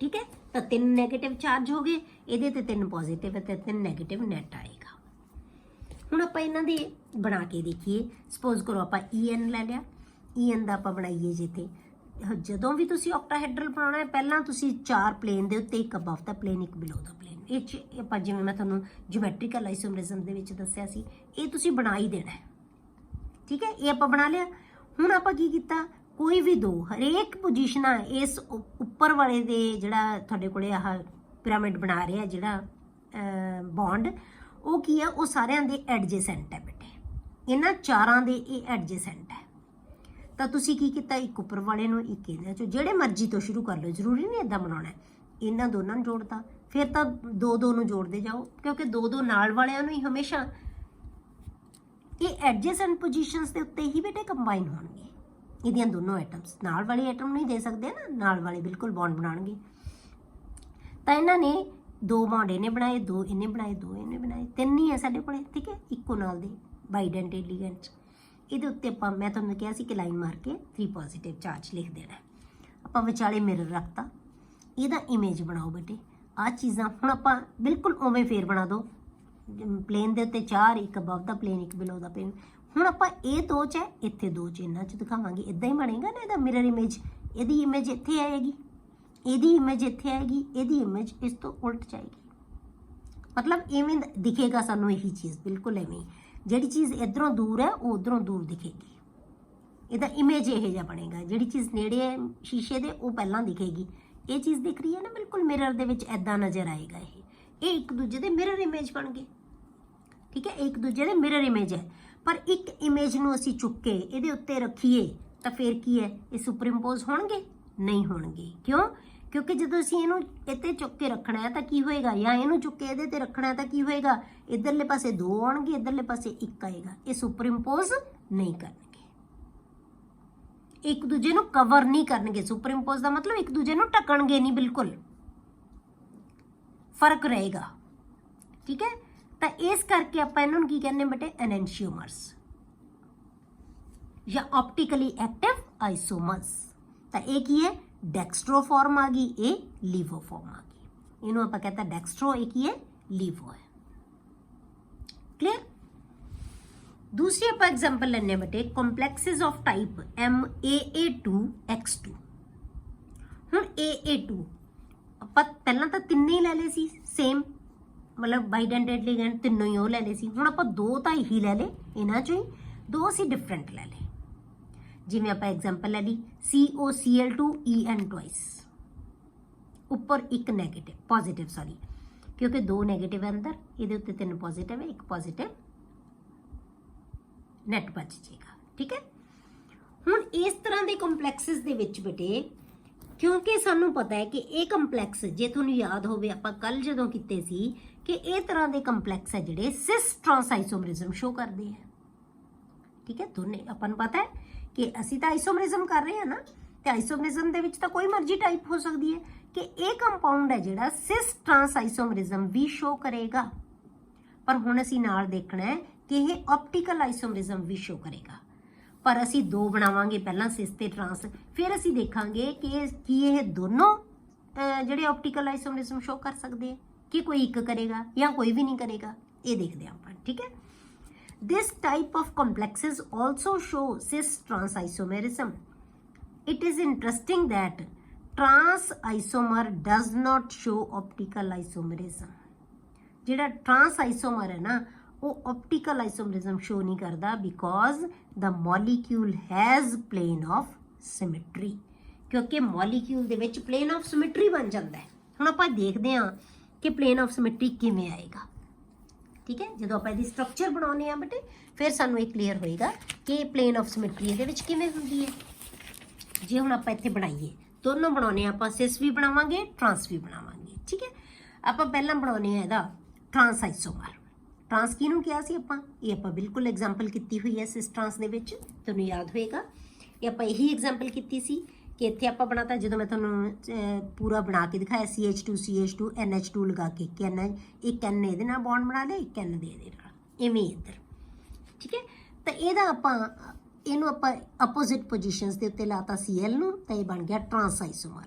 ਜਦੋਂ ਅਸੀਂ ਕੋਈ ਦੋ ਮਰਜ਼ੀ ਪੋਜੀਸ਼ਨ ਤੇ ਲਗਾ ਦਾਂਗੇ ਤਾਂ ਉਹ ਕੀ ਬਣ ਜਾਣਗੇ? ਸਿਸ ਆਈਸੋਮਰ। Cl ਨੂੰ ਅਸੀਂ ਚੇਂਜ ਕਰ ਦਾਂਗੇ ਕਿਉਂਕਿ ਜਿਹੜੇ ਦੋ ਲੀਗੈਂਡ ਮੈਂ ਤੁਹਾਨੂੰ ਦੱਸਿਆ ਸੀ ਕਿ ਜੇ ਦੋ ਇੱਕੋ ਜਿਹੇ ਨਾ ਜਿਹੜੇ, ਉਹ ਡਿਸਾਈਡ ਕਰਨਗੇ ਕਿ ਸਿਸ ਤੇ ਟਰਾਂਸ ਕਿਹੜਾ ਹੋਏਗਾ। ਹੁਣ ਆਪਾਂ ਇਹਦਾ ਮਿਰਰ ਇਮੇਜ ਬਣਾ ਲਿਆ ਬੇਟੇ। ਜਦੋਂ ਇਹਦਾ ਮਿਰਰ ਇਮੇਜ ਬਣਾਵਾਂਗੇ ਤਾਂ ਉਹ ਕੀ ਹੈ? ਬਿਲਕੁਲ ਇਦਾਂ ਦੇ, ਇਹ ਇੱਥੇ ਚੀਜ਼ ਬਣ ਜਾਏਗੀ, ਆਹ ਚੀਜ਼ ਇੱਥੇ ਆ ਜਾਏਗੀ, Cl ਉੱਥੇ। ਇਹ ਦੋਨੋਂ ਕੀ ਹੈ ਬੇਟੇ? ਬਿਲਕੁਲ ਸੇਮ ਹੈ। ਇਸ ਮਿਰਰ ਇਮੇਜ ਨੂੰ ਜੇ ਆਪਾਂ ਚੁੱਕ ਕੇ ਇਹਦੇ ਉੱਤੇ ਰੱਖੀਏ ਤਾਂ ਕੀ ਹੈ? ਇਹਨੂੰ ਸੁਪਰ ਇੰਪੋਜ਼ ਕਰ ਲੇਗਾ, ਬਿਲਕੁਲ ਕਵਰ ਕਰ ਦੇਗਾ, ਠੀਕ ਹੈ। ਜਿਵੇਂ ਆਪਾਂ A ਨੂੰ ਚੱਕ ਕੇ ਇਹਦੇ ਉੱਤੇ ਰੱਖਿਆ ਸੀ ਤਾਂ ਇਹ ਕੀ ਹੈ? ਬਿਲਕੁਲ ਸੁਪਰ ਇੰਪੋਜ਼ ਕਰੇਗਾ। ਇਹਦਾ ਮਤਲਬ ਕੀ ਹੈ? ਦਿਸ ਆਈਸੋਮਰ ਇਜ਼ ਆਪਟੀਕਲੀ ਇਨਐਕਟਿਵ। ਇਹ ਐਕਟਿਵ ਨਹੀਂ ਹੈਗਾ। ਟਰਾਂਸ ਆਈਸੋਮਰ ਆਪਟੀਕਲੀ ਇਨਐਕਟਿਵ ਆਈਸੋਮਰ, ਇਹਨੂੰ ਅਸੀਂ ਆਪਟੀਕਲ ਐਕਟਿਵ ਨਹੀਂ ਕਹਾਂਗੇ। ਹੁਣ ਅਸੀਂ ਇਹਦਾ ਸਿਸ ਆਈਸੋਮਰ ਬਣਾਉਂਦੇ ਆ ਬੇਟੇ। ਸਿਸ ਆਈਸੋਮਰ ਦੇ ਵਿੱਚ ਆਪਾਂ ਕੀ ਕੀਤਾ? ਦੋ ਐਡਜੈਸੈਂਟ ਪੋਜੀਸ਼ਨਸ ਦੇ ਉੱਤੇ Cl ਲਗਾਤੇ, ਬਾਕੀ ਅਗਲੀਆਂ ਦੋ ਦੇ ਉੱਤੇ ਇੱਕ EN ਆ ਗਿਆ, ਅਗਲੇ ਦੋ ਦੇ ਉੱਤੇ ਇੱਕ EN ਆ ਗਿਆ। ਉਹ ਤਾਂ ਅਸੀਂ ਦੋ ਬਣਾਉਣੇ ਹੀ ਬਣਾਉਣੇ ਆ। 6 ਤੁਸੀਂ ਬਸ ਇਹਦੇ ਬੌਂਡ ਬਣਾ ਦੇਣੇ ਆ ਪਹਿਲਾਂ ਹੀ। 6 ਬਣਾ ਲਓ, 4 ਪਲੇਨ ਦੇ ਉੱਤੇ, ਇੱਕ ਅਬਵ ਦਾ ਪਲੇਨ, 2 ਬਿਲੋ ਦਾ, ਇੱਕ ਬਿਲੋ ਦਾ ਪਲੇਨ। ਹੁਣ ਆਪਾਂ ਇਹਦਾ ਜਿਹੜਾ ਮਿਰਰ ਇਮੇਜ ਬਣਾਈਏ, ਇਹ Cl ਇੱਥੇ ਆ ਜਾਏਗਾ, ਇਹ Cl ਇੱਥੇ ਆ ਜਾਏਗਾ, ਇਹ EN ਇੱਥੇ ਆਏਗਾ, ਇਹ ਵਾਲਾ ਇੱਥੇ ਆਏਗਾ। ਬਿਲਕੁਲ ਉਵੇਂ ਹੀ ਬਣਾਵਾਂਗੇ ਆਪਾਂ। ਹੁਣ ਜੇ ਆਪਾਂ ਇਹਨੂੰ ਸੁਪਰ ਇੰਪੋਜ਼ ਕਰੀਏ, ਇਹਦੇ ਤੇ ਰੱਖੀਏ ਚੱਕ ਕੇ, ਇਹ ਸੁਪਰ ਇੰਪੋਜ਼ ਕਰੇਗਾ? ਇਹਨੂੰ ਨਹੀਂ ਕਰੇਗਾ ਕਿਉਂਕਿ ਇਹਦਾ EN ਇਸ ਪਾਸੇ ਆਏਗਾ, ਇਹਦਾ EN ਇਸ ਪਾਸੇ, ਇਹ ਕਵਰ ਨਹੀਂ ਕਰੇਗਾ। ਤੇ ਇਹਦਾ ਮਤਲਬ ਕੀ ਹੋਇਆ ਬੇਟੇ? ਕਿ ਜਿਹੜਾ ਸਿਸ ਆਈਸੋਮਰ ਹੁੰਦਾ ਹੈ ਨਾ, ਕਿਸੇ ਵੀ ਕੰਪਾਊਂਡ ਦੇ ਵਿੱਚ ਜੇ ਕੋਈ ਸਿਸ ਟਰਾਂਸ ਵੀ ਦਿਖਾ ਰਿਹਾ ਹੈ ਤਾਂ ਉਹਦੇ ਵਿੱਚ ਉਸ ਟਰਾਂਸ ਆਈਸੋਮਰ ਹੈ ਜਿਹੜਾ, ਉਹ ਹਰੇਕ ਦਾ ਨਹੀਂ, ਇਹਦਾ ਆਪਾਂ ਗੱਲ ਕਰ ਰਹੇ ਹਾਂ ਜਿਹੜੇ ਕੰਪਾਊਂਡ ਲਿਆ ਆਪਾਂ, ਕਿ ਟਰਾਂਸ ਆਈਸੋਮਰ ਹੈ ਜਿਹੜਾ ਇਹਦਾ, ਉਹ ਇਹਨੂੰ ਕਵਰ, ਜਾਂ ਇਹਨੂੰ ਆਪਾਂ ਕਹੋਗੇ ਐਕਟਿਵ, ਆਪਟੀਕਲੀ ਇਹ ਐਕਟਿਵ ਨਹੀਂ ਹੈਗਾ। ਪਰ ਜਿਹੜਾ ਇਹਦਾ ਸਿਸ ਆਈਸੋਮਰ ਹੈ ਉਹ ਕੀ ਹੈ? ਆਪਟੀਕਲੀ ਐਕਟਿਵ ਆਈਸੋਮਰ ਹੈ। ਹੁਣ ਇਹ ਦੋ ਆਈਸੋਮਰਸ ਹੈ ਇਸ ਕੰਪਾਊਂਡ ਦੇ। ਟਰਾਂਸ ਦੇ ਇਹ ਆਈਸੋਮਰਸ ਨਹੀਂ ਹੈਗੇ। ਟਰਾਂਸ ਆਈਸੋਮਰ ਹੈਗਾ, ਜਿਓਮੈਟ੍ਰੀਕਲ ਆਈਸੋਮਰ ਹੈਗਾ ਇਹ ਦੋਨੋਂ ਜਿਓਮੈਟ੍ਰੀਕਲ ਆਈਸੋਮਰਸ ਹੈ ਇੱਕ ਦੂਜੇ ਦੇ, ਪਰ ਇਹਦੇ ਵਿੱਚੋਂ ਟਰਾਂਸ ਆਪਟੀਕਲ ਐਕਟਿਵ ਆਈਸੋਮਰ ਨਹੀਂ ਬਣਾਏਗਾ, ਪਰ ਸਿਸ ਆਪਟੀਕਲ ਆਈਸੋਮਰ ਵੀ ਬਣਾਏਗਾ। ਇਹਦਾ ਮਤਲਬ ਇਹਦੇ ਕਿੰਨੇ ਹੋ ਗਏ? 3 ਆਈਸੋਮਰਸ ਬਣ ਗਏ। ਇੱਕ ਡੈਕਸਟਰੋ, ਇੱਕ ਲੀਵੋ ਹੋ ਗਿਆ, ਤੇ ਇੱਕ ਇਹਦਾ ਟਰਾਂਸ ਆਈਸੋਮਰ ਹੋ ਗਿਆ। ਸਿਸ ਤਾਂ ਹੈਗੇ ਹੀ ਹੈ, ਸਿਸ ਨੇ ਹੀ 2 ਬਣਾਏ ਹੈ ਇਹ, ਠੀਕ ਹੈ। ਤਾਂ ਆਈਸੋਮਰਸ ਚੇਂਜ ਹੋ ਜਾਣਗੇ ਇਹਦੇ। ਅੱਗੇ ਆਪਾਂ ਦੇਖਦੇ ਹਾਂ ਬੇਟੇ, ਆਕਟਾਹੈਡਰਲ ਕੰਪਲੈਕਸਿਸ ਕੰਟੇਨਿੰਗ ਹੈਗਜ਼ਾਡੈਂਟੇਟ ਲਿਗੈਂਡ। ਹੈਗਜ਼ਾਡੈਂਟੇਟ ਲਿਗੈਂਡ ਜੇ ਹੋਵੇ ਉਹਦੇ ਵਿੱਚ ਵੀ ਬੇਟੇ ਆਪਟੀਕਲ ਐਕਟਿਵ ਜਿਹੜਾ ਆਈਸੋਮਰਸ ਸ਼ੋ ਕਰਦਾ ਹੈ। ਹੁਣ ਹੈਗਜ਼ਾਡੈਂਟੇਟ ਲਿਗੈਂਡ ਦੀ ਆਪਾਂ ਐਗਜ਼ਾਮਪਲ ਕੀ ਲਈ ਹੈ? EDTA। EDTA ਦਾ ਮਤਲਬ ਕੀ ਹੈ ਬੇਟੇ? ਐਥਲੀਨ ਡਾਈਮੀਨ ਟੈਟਰਾ ਐਸੀਟੇਟ। ਹੁਣ ਐਥੀਲੀਨ ਡਾਈਮੀਨ ਆਪਾਂ ਬਣਾਇਆ, ਇਹ ਐਥੀਲੀਨ ਲੈ ਲਿਆ, 2 ਅਮੀਨ ਗਰੁੱਪ ਲਾਤੇ, ਡਾਈਮੀਨ ਬਣ ਗਿਆ। ਇਹ NH2 ਦੇ ਦੋਨੋਂ H ਕਾਹਦੇ ਨਾਲ ਰਿਪਲੇਸ ਹੋ ਗਏ ਬੇਟੇ? ਐਸੀਟੇਟ ਆਇਨ ਨਾਲ। ਤੇ ਤੁਹਾਨੂੰ ਯਾਦ ਹੋਏਗਾ ਆਪਾਂ EDTA ਕੀਤਾ ਸੀ ਜਦੋਂ ਲਿਗੈਂਡ, ਉਦੋਂ ਆਪਾਂ ਦੱਸਿਆ ਸੀ ਇਸ N ਦੇ ਵੀ ਦੋਨੋਂ H, ਇਹ ਵੀ COOH ਨਾਲ, ਇਹ ਵੀ CH2COOH ਨਾਲ, COO ਨਾਲ, ਸੌਰੀ COO ਨਾਲ, CH2COO ਨਾਲ ਰਿਪਲੇਸ ਹੋ ਗਏ। ਚਾਰੋਂ ਦੇ ਚਾਰੋਂ H ਹੈ ਜਿਹੜੇ ਦੋਨੋਂ N ਦੇ, ਉਹ ਰਿਪਲੇਸ ਹੋ ਗਏ। ਹੁਣ ਇਹਦੇ ਵਿੱਚ 2 ਤਾਂ N ਡੋਨਰ ਐਟਮਸ ਬਣ ਗਈਆਂ, ਇਹ ਇੱਥੇ ਪਲੇਨ ਦੇ ਉੱਤੇ 4, ਫਿਰ ਉਵੇਂ ਫਿਰ ਆਪਾਂ 6 ਦੇ 6 ਬੌਂਡ ਬਣਾ ਲੈਣੇ ਆ। 2 ਤਾਂ ਇੱਥੇ ਆ ਗਏ N। ਹੁਣ ਇੱਥੇ ਬਣਾ ਦਿਓ ਇਹਦਾ CH2COO, ਇੱਕ ਇੱਥੇ ਬੌਂਡ ਬਣਾ ਦੇਗਾ। ਫਿਰ ਇਹਦਾ ਵੀ H ਰਿਪਲੇਸ ਹੋ ਗਿਆ, CH2COO, ਇੱਕ ਬੌਂਡ ਇੱਥੇ ਬਣਾ ਲਿਆ। ਮਤਲਬ ਇਹਦੇ ਸਾਰੇ ਬੌਂਡ ਇਸ ਪਾਸੇ ਦੇ ਕੰਪਲੀਟ ਹੋ ਗਏ। ਹੁਣ ਇਸੇ ਤਰ੍ਹਾਂ ਅਸੀਂ ਇਹਦੇ ਬਣਾਵਾਂਗੇ, ਇਹ CH2CO ਇੱਧਰ ਬਣਾਤਾ ਇੱਕ ਬੌਂਡ, CH2COO ਇੱਥੇ ਬਣ ਜਾਣਗੇ। ਸਾਰੇ ਦੇ 6 ਦੀਆਂ 6, ਪਹਿਲਾਂ ਤੁਸੀਂ 6 ਦੀਆਂ 6 ਪੋਜੀਸ਼ਨ ਬਣਾ ਲਓ, ਫਿਰ ਲਾਈਨ ਨੂੰ ਜੇ ਵੱਡੀ ਛੋਟੀ ਤੁਹਾਡੇ ਤੋਂ ਹੁੰਦੀ ਹੈ ਦਿਖਾਉਣ ਵਾਸਤੇ ਤਾਂ ਚੇਂਜ ਕਰ ਲਓ। ਤਾਂ ਇਹ ਕੀ ਬਣ ਗਿਆ ਤੁਹਾਡੇ ਕੋਲ? ਇਹਦਾ ਜਿਹੜਾ ਹੈਗਜ਼ਾਡੈਂਟੇਟ ਲਿਗੈਂਡ ਦੇ ਨਾਲ ਕੰਪਲੈਕਸ ਬਣ ਗਿਆ। ਹੁਣ ਜੇ ਆਪਾਂ ਇਹਦਾ ਮਿਰਰ ਇਮੇਜ ਬਣਾਈਏ ਬੇਟੇ, ਮਿਰਰ ਇਮੇਜ ਬਣਾਈਏ ਬੇਟੇ, ਤਾਂ ਫਿਰ ਕੀ ਹੋਏਗਾ? ਬਿਲਕੁਲ ਹੁਣ ਇਸੇ ਤਰ੍ਹਾਂ ਬਣਾਉਂਗੇ। ਹੁਣ ਇਹੀ ਚੀਜ਼ਾਂ ਜੋ ਅਸੀਂ ਇੱਧਰ ਬਣਾਈਆਂ ਸੀ ਉਹ ਆਪਾਂ ਸਾਰੀਆਂ ਚੀਜ਼ਾਂ ਇੱਧਰ ਬਣਾਵਾਂਗੇ, ਇੱਧਰੋਂ ਸ਼ੁਰੂ ਕਰਾਂਗੇ। कि मेरे तो गलती नाल पहला इधर हो गया सी, तां ये मैं कटिंग करके बनाया होया बेटे। तां ये की है, इहदा एन इत्थे आएगा, सेम असी चीज़ ਉਹੀ चीज़ इत्थे दिखावांगे ਆਪਾਂ ਹੁਣ ਇਹਦੇ ਨਾਲ, क्योंकि ਇਹਦਾ इमेज दिखाउणा सी आ चीज़ इत्थे, जिथे जिथे ਉਹ चीज़ां हैगियां उस तो उल्ट उल्ट उवें दिखाई जावांगे ਆਪਾਂ, जिवें इमेज बनेगा। ये पूरा ਇਹਦਾ मिरर इमेज बनाया ਆਪਾਂ। ਹੁਣ ਇਹ ਆइसोमर की है, डेक्स्ट्रोरोटेटरी, ये की है लीवो। ਇਹਨੂੰ ਆਪਾਂ ਇੱਥੇ ਉੱਪਰ ਰੱਖੀਏ ਤਾਂ ਕਿ ਇਹ सुपरइम्पोज नहीं करेगा, इस करके ये की है ऑप्टिकली एक्टिव आइसोमर्स। किहदे विच है? हेक्साडेंटेट लिगेंड दे विच। क्लियर? ये सी बटे जिहड़ी आपां आइसोमरिज्म कीती है, स्टीरियो आइसोमरिज्म, जिहदे विच आपां दो कीते हैं, ज्योमैट्रिकल एंड ऑप्टिकल। हुण ये कुछ क्वेश्चन लिखे है बटे मैं दे, ये तुसीं अपने आप डिस्कस करने हैं, ठीक है? अपने आप पहला कोशिश करनी है, सॉरी करन दी इन्हां नूं।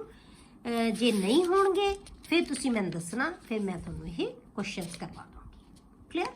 कुछ क्वेश्चन है मैं तुहानूं सेंड कर दूँगी, तो तुसीं इन्हां क्वेश्चनस नूं कर लेना। नैक्सट टॉपिक है बेटे बॉन्डिंग इन कोआर्डिनेशन कंपाउंड्स। हुण आपां बॉन्डिंग करते हैं। हुण बॉन्डिंग किवें होएगी बेटे? जद बहुत सारियां थ्योरीज इहदे वास्ते आईयां इनू एक्सप्लेन करने वास्ते कि बॉन्डिंग किहो जी है। सब तो पहला तो वर्नर ने थ्योरी दिती सी बेटे। वर्नर ने जिहड़ी थ्योरी दिती सी उहदे विच ना तो प्रॉपरली दस सकिया कि ज्योमैट्री किहो जी हुंदी है कंपाउंड दी। एक कंपाउंड दे कलर आउंदे बेटे, तुसीं वेखिया होएगा पिछे भी आपां जदों करे सी ते compound they different different colours हुंदे है। ये कलर्स क्यों आउंदे है? फिर क्यों कुछ ही कंपाउंड इदां दे कंपलैक्सिस बनाउंदे है, सारे नहीं बना सकदे, ठीक है? इन्हां दी मैगनैटिक प्रॉपर्टीज़ बहुत प्रोमीनेंट होंदियां। ये चीज़ां नूं डिस्कस नहीं करियां कर सकी वो थ्योरी। फिर साडे कोले बहुत सारियां थ्योरियां आईयां इहदे रिलेटेड है। वो थ्योरीज़ दे विचों जिहड़ियां मेन जिहड़ियां प्रपोज कीतियां गईयां ना थ्योरीज़, वो हैगियां 4 थ्योरीज़ आउंदियां इहदे विच, ठीक है? Many theories have been put forward to explain the nature of bonding in these compounds. The modern theories have been proposed to explain some characteristic properties of these compounds. ਜਿਹੜੀਆਂ modern theories ਆਈਆਂ ਨਾ, ਜਿਹੜੀ Werner ਦੀ theory ਨਹੀਂ explain ਕਰ ਸਕੀ ਸੀ, ਉਹ ਇਹਨੂੰ explain ਕਰਦੀਆਂ, such as color, geometry and magnetic properties. मतलब ਇਹ ਸਾਰੀਆਂ ਚੀਜ਼ਾਂ ਨੂੰ modern theories explain ਕਰਦੀਆਂ। The main theories proposed are valence bond theory. तो तुसीं पहला भी सुनिया होया, +1 ਦੇ ਵਿੱਚ ਕੈਮੀਕਲ ਬੌਂਡਿੰਗ 'ਚ ਆਪਾਂ ਕੀਤੀ ਹੋਈ ਹੈ ਬਹੁਤ ਡਿਟੇਲ 'ਚ ਥਿਊਰੀ ਬੇਟੇ, ਜਿਹਨੂੰ ਅਸੀਂ VBT ਕਹਿੰਦੇ ਹਾਂ, valence bond theory. Crystal field theory CFT ਦੇ ਨਾਂ ਨਾਲ ਜਾਣੀ ਜਾਂਦੀ ਹੈ ਇਹ, crystal field theory CFT, ligand field theory LFT and molecular orbital theory MOT। ਆ ਦੋ ਥਿਊਰੀਜ਼ ਤੁਸੀਂ ਪੜ੍ਹੀਆਂ ਹੋਈਆਂ ਦੋਨੋਂ, ठीक है? Molecular orbital theory MOT। ये 4 थ्योरीज है बेटे। 4 ਦੇ ਵਿੱਚੋਂ ਸਿਰਫ ਆਪਾਂ ਇੱਥੇ ਜਿਹੜੀਆਂ ਤੁਹਾਡੇ ਇਸ ਚੈਪਟਰ ਦੇ ਵਿੱਚ ਹੈ, ਉਹ ਸਿਰਫ ਆਪਾਂ 2 ਥਿਊਰੀਜ਼ ਹੈ, ਉਹ ਵੀ ਉਹਨਾਂ ਦੀਆਂ ਜਿਹੜੀ ਐਲੀਮੈਂਟਰੀ ਚੀਜ਼ਾਂ ਹੀ, ਬਹੁਤੀ ਡਿਟੇਲ ਨਹੀਂ, ਬਸ ਇਹਨਾਂ ਬਾਰੇ ਥੋੜੀ ਬਹੁਤ ਅਸੀਂ ਜਾਣਕਾਰੀ ਸਾਨੂੰ ਹੋਏਗੀ ਇਸ ਚੈਪਟਰ ਦੇ ਵਿੱਚ। ਕਿਹੜੀਆਂ 2 ਥਿਊਰੀਜ਼ ਹੈ? ਪਹਿਲੀਆਂ 2 VBT and CFT, valence bond theory and crystal field theory. ये 2 थ्योरीज ਆਪਾਂ डिस्कस करांगे ਇਹਦੇ ਵਿੱਚ, ठीक है? We shall focus our attention on elementary treatment of the applications of VBT and CFT to coordination compounds। coordination compounds ਦੇ ਵਿੱਚ ਇਹਨਾਂ ਦੀ ਜਿਹੜੀ ਐਪਲੀਕੇਸ਼ਨ ਕੀ ਹੈ? ਪਹਿਲਾਂ ਆਪਾਂ ਲੈਣੇ ਬਟੇ वैलेंस बॉन्ड थ्योरी। ਹੁਣ वैलेंस बॉन्ड थ्योरी ਦੇ ਮੇਨ ਪੋਸਟੂਲੇਟਸ ਕੀ ਹੈ, ਅਜ਼ੰਪਸ਼ਨਸ ਕੀ ਹੈ ਇਹਦੀਆਂ ਥਿਊਰੀ ਦੀਆਂ, कि की होना चाहिए है। थ्योरी की दसदी है किवें कंपाउंड जिहड़ी बॉन्डिंग है वो होएगी इन्हां दे विच कंपाउंड्स दे विच।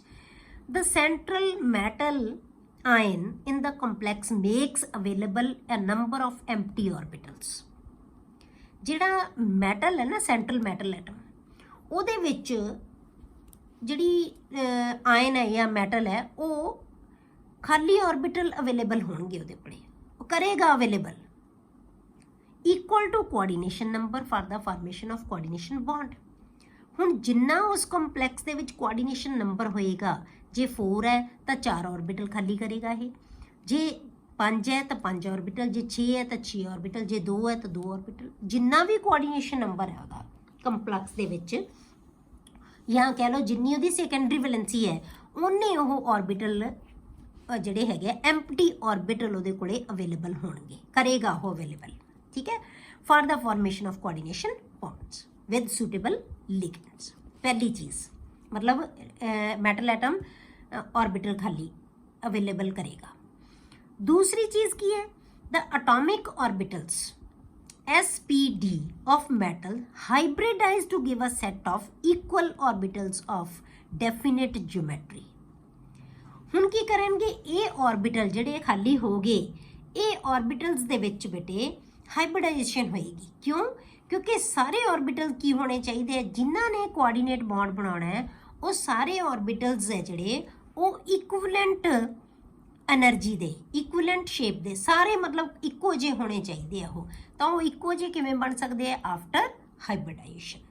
ਜਦੋਂ ਹੀ ਲੀਗੈਂਡ ਅਪਰੋਚ ਕਰੇਗਾ ਸੈਂਟਰਲ ਮੈਟਲ ਐਟਮ ਨੂੰ ਤਾਂ ਉਹ ਜਿਹੜਾ ਹੈਗਾ ਖਾਲੀ ऑर्बिटल ਕਰੇਗਾ, ਤਾਂ ਉਹਨਾਂ ਦੇ ਵਿੱਚ ਨਾਲ ਦੀ ਨਾਲ ਹਾਈਬ੍ਰਿਡਾਈਜੇਸ਼ਨ ਹੋ ਜਾਏਗੀ। ਅਦਰਵਾਈਜ਼ ਨਹੀਂ ਹੋਏਗੀ ਔਨ ਦਾ ਅਪਰੋਚ ਆਫ ਲੀਗੈਂਡ। ਸਿਰਫ ਔਨ ਦਾ ਅਪਰੋਚ ਆਫ ਲੀਗੈਂਡ ਜਦੋਂ ਆਏਗਾ, ਅਪਰੋਚ ਕਰੇਗਾ ਉਹਨੂੰ, ਉਦੋਂ ਇਹਦੇ ਵਿੱਚ ਹਾਈਬ੍ਰਿਡਾਈਜੇਸ਼ਨ ਹੋ ਜਾਣੀ ਹੈ। ਉਹ ऑर्बिटल ਕਿਹੜੇ ਹੋ ਸਕਦੇ ਆ? SP ਤੇ D। ਜਿੰਨਾ ਕੋਆਰਡੀਨੇਸ਼ਨ ਨੰਬਰ ਹੈ ਉਹਦੇ ਅਕੋਰਡਿੰਗ ਇਹਦੇ ਵਿੱਚ ਹਾਈਬ੍ਰਿਡਾਈਜੇਸ਼ਨ ਹੈ ਜਿਹੜੀ ऑर्बिटल्स ਦੇ ਵਿੱਚ ਹੋ ਜਾਏਗੀ ਕਿ ਕਿੰਨੇ ऑर्बिटल ਚਾਹੀਦੇ ਆ। 2 ਚਾਹੀਦੇ ਆ, 4 ਚਾਹੀਦੇ ਆ, 5 ਚਾਹੀਦੇ ਆ, 6 ਚਾਹੀਦੇ ਆ। ਠੀਕ ਹੈ, ਹੁਣ ਉਹਦੇ ਅਕੋਰਡਿੰਗ ਹੈ ਡੈਫੀਨੇਟ ਜਿਓਮੈਟਰੀ ਹੋਏਗੀ। ਜੇ 4 ऑर्बिटल ਹੈ ਤਾਂ ਹਮੇਸ਼ਾ ਕੀ ਬਣਾਉਂਦੇ ਬੇਟੇ? ਸਾਨੂੰ ਪਤਾ ਹੈ ਹਾਈਬ੍ਰਿਡਾਈਜੇਸ਼ਨ ਨਾਲ। ਜੇ SP3 ਹਾਈਬ੍ਰਿਡਾਈਜੇਸ਼ਨ ਹੈ ਤਾਂ ਜਿਓਮੈਟਰੀ ਟੈਟਰਾਹੈਡਰਲ ਹੈ। ਠੀਕ ਹੈ, ਜੇ ਆਪਾਂ ਕਹਿ ਦਈਏ ਕਿ 5 ਹੈ ਤਾਂ ਟ੍ਰਿਗੋਨਲ ਬਾਈਪਿਰਾਮਿਡਲ ਹੈ, ਜੇ 6 ਹੈ ਤਾਂ ਔਕਟਾਹੈਡਰਲ ਹੈ। ਤੁਹਾਨੂੰ ਪਤਾ ਹੈ ਹਾਈਬ੍ਰਿਡਾਈਜੇਸ਼ਨ ਹੈ ਜਿਹੜੀ ਪ੍ਰੋਪਰ ਜਿਓਮੈਟਰੀ ਦੱਸਦੀ ਹੈ। ਤਾਂ ਹਾਈਬ੍ਰਿਡਾਈਜੇਸ਼ਨ ਹੈ ਜਿਹੜੀ ਉਹ ਪ੍ਰੋਪਰ ਜਿਓਮੈਟਰੀ ਦੱਸਦੀ ਹੈ। ਇਹ 1 ਦੇ ਵਿੱਚ ਆਪਾਂ ਚੰਗੀ ਤਰ੍ਹਾਂ ਡਿਸਕਸ ਕੀਤਾ ਹੋਇਆ ਬਟ ਇਹ ਕੈਮੀਕਲ ਬੌਂਡਿੰਗ ਦੇ ਵਿੱਚ ਸਾਰੀਆਂ ਚੀਜ਼ਾਂ। ਠੀਕ ਹੈ, ਤਾਂ ਇਹਦੇ ਵਿੱਚ ਕਿਹੜੀਆਂ ਕਿਹੜੀਆਂ ਜਿਓਮੈਟਰੀ ਹੋ ਸਕਦੀਆਂ? ਸਕੁਏਅਰ ਪਲੈਨਰ ਹੋ ਸਕਦੀ ਹੈ, ਟੈਟਰਾਹੈਡਰਲ ਹੋ ਸਕਦੀ ਹੈ, ਔਕਟਾਹੈਡਰਲ। ਇਹਦਾ ਮਤਲਬ ਕੀ ਹੈ? ਆਪਾਂ ਸਿਰਫ 2 ਹੀ ਤਰ੍ਹਾਂ ਦੇ ਕੋਆਰਡੀਨੇਸ਼ਨ ਨੰਬਰ ਡਿਸਕਸ ਕਰਾਂਗੇ। ਸਕੁਏਅਰ ਪਲੈਨਰ ਤੇ ਟੈਟਰਾਹੈਡਰਲ ਕਿੰਨਾ ਚ ਹੋਣਗੇ ਬੇਟੇ? 4 ਕੋਆਰਡੀਨੇਸ਼ਨ ਨੰਬਰ ਦੇ ਵਿੱਚ। ਤੇ ਔਕਟਾਹੈਡਰਲ ਜਿਓਮੈਟਰੀ ਕਿਹਦੇ ਵਿੱਚ ਹੁੰਦੀ ਹੈ? 6 ਕੋਆਰਡੀਨੇਸ਼ਨ ਨੰਬਰ ਦੇ। ਇਹਦਾ ਮਤਲਬ ਆਪਾਂ ਇਹ 2 ਮੇਨ ਤੁਹਾਨੂੰ ਚੀਜ਼ਾਂ ਆਉਣੀਆਂ, 2 ਕੋਆਰਡੀਨੇਸ਼ਨ ਨੰਬਰ ਵਾਲੇ ਕੰਪਾਊਂਡਸ। ਠੀਕ ਹੈ, ਤਾਂ ਹੁਣ ਆਪਾਂ ਦੇਖਦੇ ਹਾਂ ਇਹਨਾਂ ਦੀ ਹਾਈਬ੍ਰਿਡਾਈਜੇਸ਼ਨ ਦੇ ਨਾਲ ਜਿਓਮੈਟਰੀ ਕਿਹੜੀ ਕਿਹੜੀ ਹੋਏਗੀ। ਪਹਿਲਾਂ ਆਪਾਂ ਲੈ ਲਿਆ ਕੋਆਰਡੀਨੇਸ਼ਨ ਨੰਬਰ 4, ਤਾਂ SP3 ਸਾਨੂੰ ਪਤਾ ਹੈ ਟੈਟਰਾਹੈਡਰਲ ਜਿਓਮੈਟਰੀ ਹੋਏਗੀ। ਪਰ ਬੇਟੇ ਕੋਆਰਡੀਨੇਸ਼ਨ ਕੰਪਾਊਂਡਸ ਦੇ ਵਿੱਚ 4 ਕੋਆਰਡੀਨੇਸ਼ਨ ਨੰਬਰ ਵਾਲੇ ਦੀ DSP2 ਹਾਈਬ੍ਰਿਡਾਈਜੇਸ਼ਨ ਵੀ ਹੋ ਸਕਦੀ ਹੈ। ਤੇ ਜੇ DSP2 ਹਾਈਬ੍ਰਿਡਾਈਜੇਸ਼ਨ ਹੋਏਗੀ ਤਾਂ ਉਹਦੀ ਜਿਓਮੈਟਰੀ ਹੈ ਜਿਹੜੀ ਉਹ ਟੈਟਰਾਹੈਡਰਲ ਨਹੀਂ ਹੋਏਗੀ, ਉਹ ਸਕੁਏਅਰ ਪਲੈਨਰ ਹੋਏਗੀ। ਉਹ ਸਕੁਏਅਰ ਪਲੇਨਰ ਸਟਰਕਚਰ ਹੋਏਗਾ ਉਹਦਾ। ਚਾਰੋਂ ਇੱਕ ਪਲੇਨ ਦੇ ਉੱਤੇ ਇੱਕ ਦੂਜੇ ਤੋਂ ਦੂਰ ਹੋਣਗੇ। ਤਾਂ ਜੇ ਸਕੁਏਅਰ ਪਲੇਨਰ ਸਟਰਕਚਰ ਹੈ ਬੇਟੇ ਤਾਂ ਉਹ DSP2 ਹੋਏਗੀ ਉਹਦੀ ਹਾਈਬ੍ਰਿਡਾਈਜੇਸ਼ਨ। ऑर्बिटल्स 4 ਹੀ ਹੋਣਗੇ ਪਰ ਨਾਲ ਇੱਕ D ਹੋਏਗਾ।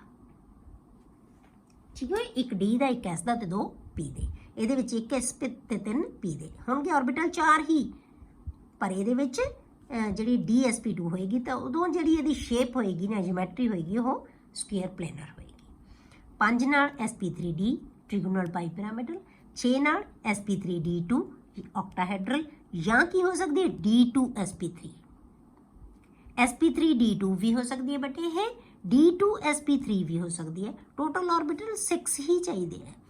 ਦੋਨਾਂ ਦੀ ਜਿਓਮੈਟਰੀ ਕੀ ਹੋਏਗੀ? ਔਕਟਾਹੈਡਰਲ। ਕਲੀਅਰ? ਹੁਣ ਆਪਾਂ ਦੇਖਦੇ ਹਾਂ ਕਿ ਇਹ ਜਿਹੜੇ ਆਪਾਂ D ऑर्बिटल ਹੈ ਇਹ ਕਿਵੇਂ ਲਏ। ਆਪਾਂ ਇੱਥੇ ਪਿੱਛੇ ਲਗਾਤਾ D, ਇੱਥੇ ਅਸੀਂ ਅੱਗੇ ਲਗਾਤਾ। ਇਹ ਕਿਹੜੇ ऑर्बिटल ਹੈ? ਹੁਣ ਆਪਾਂ ਉਹਨਾਂ ਨੂੰ ਦੇਖਦੇ ਹਾਂ। The D orbitals involved in hybridization may be either inner D orbital, inner ਕਿਹਨੂੰ ਕਹਿੰਦੇ ਆ? N-1D। ਜਿਵੇਂ ਆਪਾਂ 4th ਸ਼ੈਲ ਸ਼ੁਰੂ ਹੋਣ ਤੋਂ ਬਾਅਦ ਫਿਰ ਅਸੀਂ 3D ਫਿਲ ਕਰਦੇ ਆ, ਉਹ ਇਨਰ D ऑर्बिटल ਹੋ ਗਿਆ ਬੇਟੇ। 4S ਤੋਂ ਬਾਅਦ ਅਸੀਂ 3D ਭਰਦੇ ਆ ਤਾਂ N-1D ਆ ਗਿਆ। ਔਰ outer D orbital ND orbital, ਕਿਉਂਕਿ ਜੇ ਚੌਥਾ ਸ਼ੈਲ ਸ਼ੁਰੂ ਹੋ ਗਿਆ ਬੇਟੇ ਤਾਂ ਉਹਦੇ ਕੋਲੇ ਅਵੇਲੇਬਲ ਤਾਂ ਹੈਗੇ ਆ ਨਾ। ਚੌਥੇ ਸ਼ੈਲ 'ਚ ਕਿਹੜੇ ਕਿਹੜੇ ਹੁੰਦੇ ਆ? 4S ਵੀ ਹੁੰਦਾ, 4P ਵੀ ਹੁੰਦਾ ਤੇ 4D ਵੀ ਹੁੰਦਾ। ਅਵੇਲੇਬਲ ਤਾਂ ਹੈਗੇ ऑर्बिटल, यूज होण चाहे ना होण, मतलब अवेलेबल हैगे ਉਹਦੇ ਕੋਲ। ਇਹਦਾ ਮਤਲਬ ਦੋਨੋਂ ਤਰ੍ਹਾਂ ਦੇ ਅਵੇਲੇਬਲ ਹੁੰਦੇ। N-1 ਵੀ ਹੁੰਦਾ ਤੇ ND ਵੀ ਹੁੰਦਾ। ਤਾਂ ਇਹਨਾਂ 'ਚੋਂ ਜਿਹੜੇ ਮਰਜ਼ੀ ਯੂਜ਼ ਕਰ ਰਿਹਾ, ਜੇ ਤਾਂ N-1D ਯੂਜ਼ ਕਰੇਗਾ ਤਾਂ ਕੀ ਹੋਏਗਾ, D2sp3 ਹਾਈਬ੍ਰਿਡਾਈਜੇਸ਼ਨ ਹੋ ਜਾਏਗੀ। ਜੇ ND ਯੂਜ਼ ਕਰੇਗਾ ਤਾਂ ਫਿਰ ਕੀ ਹੋਏਗੀ, sp3d2। ਇਹਨਾਂ ਨੂੰ ਅਸੀਂ ਕਹਿ ਦਿੰਦੇ ਆ ਜਿਹੜੇ ਆਹ ਵਾਲੇ ਕੰਪਲੈਕਸ ਬਣਾਏਗਾ, ਇਹਨਾਂ ਨੂੰ ਜਿਹੜਾ ਆਊਟਰ ਤੇ ਇਨਰ ਕੰਪਲੈਕਸਿਸ ਕਹਿ ਦਿੰਦੇ ਆ। ਜੇ ਆਪਾਂ ਇਨਰ ਵਾਲਾ ਯੂਜ਼ ਕਰਾਂਗੇ, ਇਹਨੂੰ ਆਪਾਂ N-1D ਕਰਾਂਗੇ ਤਾਂ ਇਹਨੂੰ ਕਿਹਾ ਜਾਂਦਾ ਇਨਰ ਆਰਬਿਟਲ ਕੰਪਲੈਕਸ। ਜੇ ਆਪਾਂ D ਬਾਹਰ ਵਾਲਾ ਯੂਜ਼ ਕਰਾਂਗੇ, ਇਹਨੂੰ ਕਹਿੰਦੇ ਅਸੀਂ ਆਊਟਰ D ਆਰਬਿਟਲ ਕੰਪਲੈਕਸ ਜਾਂ ਆਊਟਰ ਆਰਬਿਟਲ ਕੰਪਲੈਕਸ। ਜੇ ਅੰਦਰ ਵਾਲਾ ਹੈ ਤਾਂ ਇਨਰ, ਜੇ ਬਾਹਰ ਹੈ ਤਾਂ ਆਊਟਰ। ਕਲੀਅਰ? ਤਾਂ ਇਹ ਕੀ ਆਏਗਾ, may be inner d orbital N-1D orbital or outer d orbital ND orbital. For example, in case of octahedral hybridization, the orbital may be ਕਿਹੜੇ ਹੋ ਸਕਦੇ ਬੇਟੇ orbital, 3D ਹੋ ਸਕਦਾ ਹੈ, 4s ਹੋ ਸਕਦਾ ਹੈ ਤੇ 4p, D2sp3 ਇਹ 3D ਯੂਜ਼ ਕਰੇਗਾ। ਜਾਂ ਕੀ ਹੋ ਸਕਦਾ ਹੈ 4s 4d 4p 4d, ਤਾਂ ਕੀ ਬਣੇਗਾ sp3d2। ਲੈਣੇ ਉਹਨੇ ਡੀ ਦੇ 2 ਹੀ ਹੈ, ਉਹ ਅੰਦਰ ਵਾਲੇ ਡੀ ਦੇ ਵੀ ਹੋ ਸਕਦੇ ਆ, ਬਾਹਰ ਵਾਲੇ ਡੀ ਦੇ ਵੀ ਹੋ ਸਕਦੇ ਆ। ਤਾਂ ਇਸ ਤਰ੍ਹਾਂ ਨਾਲ 2 ਤਰ੍ਹਾਂ ਦੇ ਇਹ ਕੰਪਲੈਕਸ ਹੈ ਜਿਹੜੇ ਉਹ ਬਣਾ ਸਕਦਾ ਹੈ, ਇਨਰ ਡੀ ਕੰਪਲੈਕਸ ਵੀ ਹੋਏਗਾ ਤੇ ਆਊਟਰ ਡੀ ਕੰਪਲੈਕਸ ਵੀ ਹੋਏਗਾ। ਠੀਕ ਹੈ। ਉਸ ਤੋਂ ਬਾਅਦ ਜਿਹੜਾ ਅਗਲਾ ਇਹਦਾ ਪੋਸਟੂਲੇਟ ਹੈ ਬੇਟੇ, ਆਪਾਂ ਇਹਦੇ ਪੋਸਟੂਲੇਟ ਸੀ ਅੱਜ ਆਪਾਂ ਸਾਰੀਆਂ ਅਜ਼ੰਪਸ਼ਨਸ ਹੀ ਹੈ ਬੇਟੇ ਉਹੀ ਕਰਦੇ ਹਾਂ, ਆਪਾਂ ਐਪਲੀਕੇਸ਼ਨਸ ਦੀ ਇਸ ਥਿਊਰੀ ਦੀ ਆਪਾਂ ਨੈਕਸਟ ਲੈਕਚਰ ਦੇ ਵਿੱਚ ਡਿਸਕਸ ਕਰਾਂਗੇ। ਠੀਕ ਹੈ। Each ligand has at least 1 orbital of donor atom containing a lone pair of electron। ਜਿਵੇਂ ਆਪਾਂ ਕਹਿਤਾ ਨਾ ਬੇਟੇ ਕਿ ਜਿਹੜੇ ਆਰਬਿਟਲ ਹੈ ਸਾਡੇ ਕੋਲੇ ਮੈਟਲ ਐਟਮ ਕੋਲ ਤਾਂ ਖਾਲੀ ਆਰਬਿਟਲ ਹੋਣਗੇ, ਪਰ ਇਹ ਹਰੇਕ ਲਿਗੈਂਡ ਕੋਲ ਜਿਹੜੀ ਵੀ ਡੋਨਰ ਐਟਮ ਹੈ ਉਹਦੇ ਕੋਲੇ ਇੱਕ ਲੋਨ ਪੇਅਰ ਵਾਲਾ ਜਿਹੜਾ ਆਰਬਿਟਲ ਹੈ ਉਹ ਜ਼ਰੂਰ ਹੋਣਾ ਚਾਹੀਦਾ। ਮਤਲਬ ਇੱਕ ਭਰਿਆ ਹੋਇਆ ਆਰਬਿਟਲ ਜਿਹਦੇ ਕੋਲ ਐਕਸਟਰਾ ਇਲੈਕਟ੍ਰੋਨ ਹੈ ਜਿਹੜਾ ਉਹ ਆਰਬਿਟਲ ਜ਼ਰੂਰ ਹੋਣਾ ਚਾਹੀਦਾ ਹੈ। The empty hybridized orbital of metal ion, ਜਿਹੜਾ ਐਮਪਟੀ ਆਰਬਿਟਲ ਹੈ ਮੈਟਲ ਆਇਨ ਦਾ ਤਾਂ ਫਿਲਡ ਆਰਬਿਟਲ ਹੈ ਜਿਹੜਾ ਲਿਗੈਂਡ ਦਾ, ਇਹ ਦੋਨੋਂ ਇੱਕ ਦੂਜੇ ਨਾਲ ਓਵਰਲੈਪ ਕਰ ਲੈਣਗੇ ਤੇ ਕੋਆਰਡੀਨੇਟ ਬੌਂਡ ਬਣਾ ਲੈਣਗੇ। ਕਲੀਅਰ ਹੋ ਗਈ ਇਹ ਚੀਜ਼? ਮਤਲਬ ਕੀ ਹੈ, ਯਾਦ ਕੀ ਰੱਖਣਾ ਹੈ ਕਿ ਜਿਹੜਾ ਮੈਟਲ ਐਟਮ ਹੈ ਉਹਦੇ ਕੋਲੇ ਖਾਲੀ ਆਰਬਿਟਲ ਹੋਣਗੇ, ਜਿਹੜਾ ਆਰਬਿਟਲ ਹੈ ਉਹ ਆਪਸ ਦੇ ਵਿੱਚ ਹਾਈਬ੍ਰਿਡਾਈਜ਼ ਕਰ ਲੈਣਗੇ। ਹਾਈਬ੍ਰਿਡਾਈਜੇਸ਼ਨ ਦੇ ਵਿੱਚ SPD according to coordination number use ਹੋਣਗੇ, ਉਹਨਾਂ ਦੀ ਉਹ ਜਿਓਮੈਟਰੀ ਪ੍ਰੋਪਰ ਬਣਾਉਣਗੇ। ਡੀ ਆਰਬਿਟਲ ਇਨਰ ਵੀ ਯੂਜ਼ ਹੋ ਸਕਦੇ ਆ, ਆਊਟਰ ਵੀ ਯੂਜ਼ ਹੋ ਸਕਦੇ ਆ।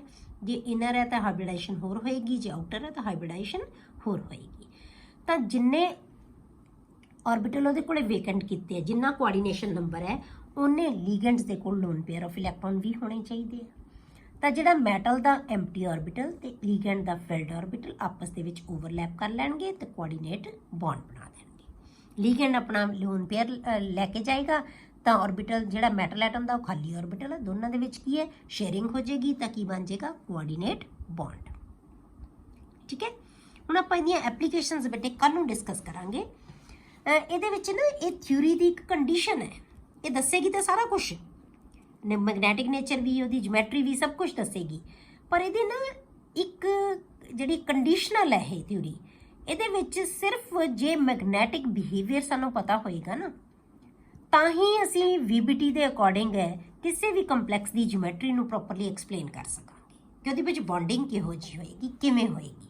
ਪਰ ਇੱਕ ਚੀਜ਼ ਸਾਨੂੰ ਪਤਾ ਹੋਏ ਪਹਿਲਾਂ, ਉਹਦਾ ਮੈਗਨੈਟਿਕ ਐਕਸਪੈਰੀਮੈਂਟਲੀ ਇਹ ਪ੍ਰੂਵ ਕੀਤਾ ਜਾਂਦਾ ਹੈ ਕਿ ਇਹਦਾ ਮੈਗਨੈਟਿਕ ਬਿਹੇਵੀਅਰ ਇਹ ਹੈ, ਪੈਰਾਮੈਗਨੈਟਿਕ ਹੈ ਜਾਂ ਡਾਇਮੈਗਨੈਟਿਕ ਹੈ। ਉਹਦੇ ਬੇਸ ਤੇ ਫਿਰ ਆਪਾਂ ਇਹਦੀ ਕੀ ਕਰਦੇ ਹਾਂ, ਇਹਦੀ ਬੌਂਡਿੰਗ ਸ਼ੋ ਕਰਾਂਗੇ ਵੀ ਕਿਵੇਂ ਬੌਂਡਿੰਗ ਉਹਦੇ ਵਿੱਚ ਹੋਏਗੀ ਜਾਂ ਉਹਦੀ ਜਿਓਮੈਟਰੀ ਕੀ ਹੋਏਗੀ।